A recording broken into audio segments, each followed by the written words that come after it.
Hi guys, আপনারা সুন্দর একটি বাগান দেখতে পাচ্ছেন। কৃষি একটা টাল, এই টালটার একটা বিশেষ বিষয় হচ্ছে, দেখুন কীটপতঙ্গ মারার জন্য প্রাচীন যে পদ্ধতি, কীটপতঙ্গ ধরার যে প্রাচীন ফাঁদ পদ্ধতি, এটা অবলম্বন করা হয়েছে।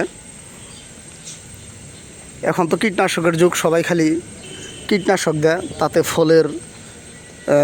ফল খেলে উপকারের চেয়ে ক্ষতিই বেশি হয়।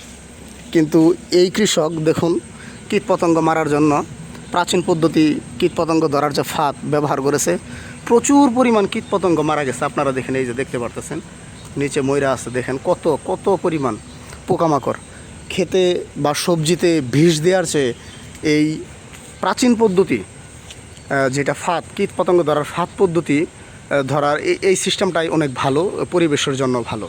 আপনারা এই পদ্ধতি অবলম্বন করবেন।